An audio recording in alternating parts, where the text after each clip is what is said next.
How's everybody doing?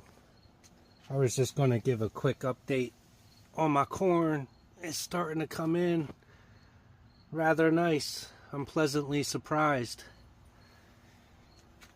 But I came in here to the greenhouse today.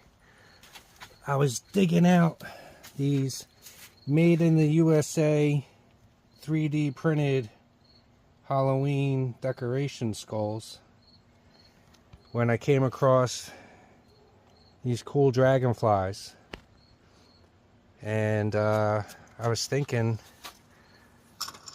I will put them in the greenhouse for decoration.